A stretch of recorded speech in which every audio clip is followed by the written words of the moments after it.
vanhempi konstaapeli Tuppurainen Suomen poliisivoimista. Hyvää päivää. Tässä teidän korolassanne on jotain vikaa. Aloittaa. Takana ei ole kuin vanteet. Ja Wunderbaumi tuossa peilin alla heikentää näkyvyyttä.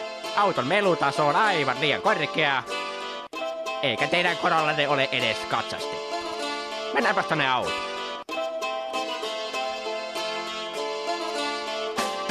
Me ammattikoulun siellä ammatin saat. Sen jälkeen voi tehdä niin ihan mitä vaan. Vaikka nostaa työkkerin, tiskiltä rahaa, ostaa Wunderin ja lisätä Corollaas vahaa. Siellä voi pukeutua ihan niinku halu. Ei haittaa vaikka nenästä vähän räkä valu.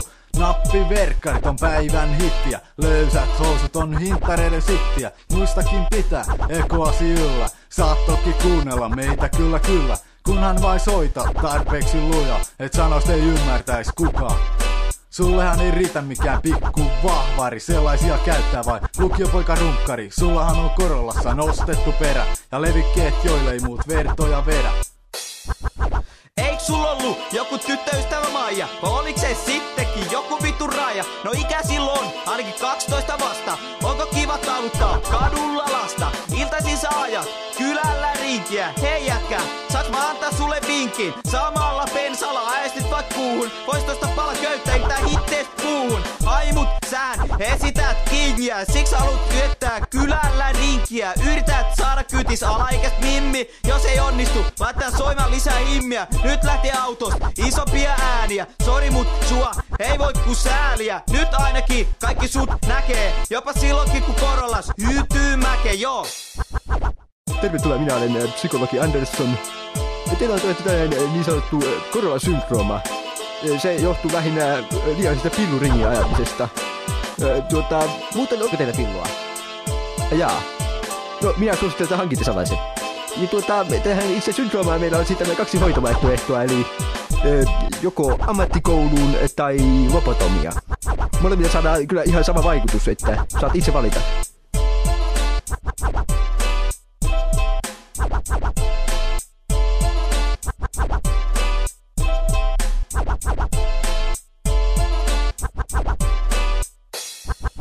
Amis on kaiken taidon kehto, siepätetään, kirjoittamaton ehto. Se, mikä tekee susta kovemman jätkän, on se, kuka käärii tiukemman sätkän. Jos kadulla kävelee lukiolainen vastaan, se on varma, että Amis tykki saamatta. Lukiohintit on täysin perseestä, yläastel kaverita, no se sitä erheestä. Amishan muokkaa täydellisiä aivoja, saman tulokseen pääsee valitsen lobotomia. Älykkyys, osamäärä, hipokengän numero, sehän ei hae tästä kovempihan on.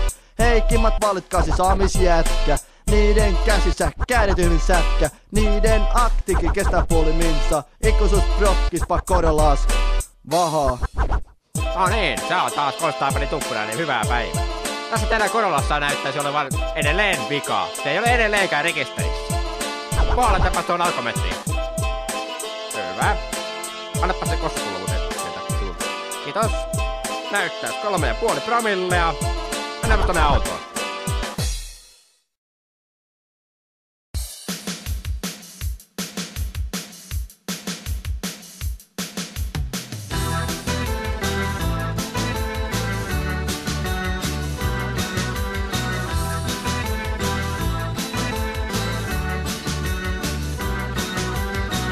Jälkeen 1000 savuisen ajometrin mies avaa Opelin konepellin.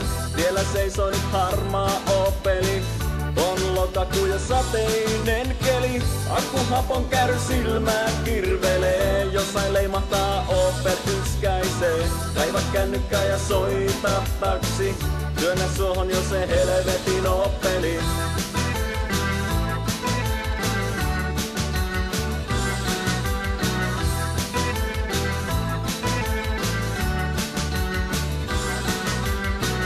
Ohitulkijat katsovat kummissaan, Opel-kuski ei niitä huomaakaan.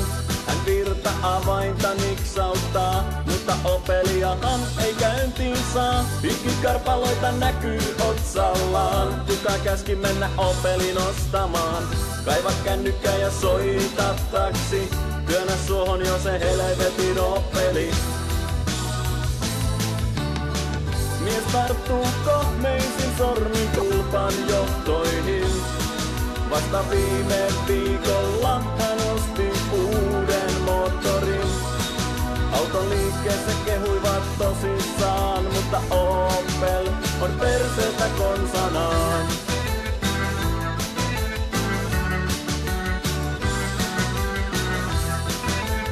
Mutta, mitä tähän sanoo Opel-kuljettaja itse? Pakokaasuja tulee sieraimiin, öljyt valuvat maantieviemäriin. Osia vielä osien jälkeenkin, merkkiliikkeessä siihen laetatin. Kuka sanoi, että osta Opel jo? Olen typerä ja arvaa surenko. Kaiva kännykkä ja soita taksi, työnnä suohon jo se helvetin Opeli.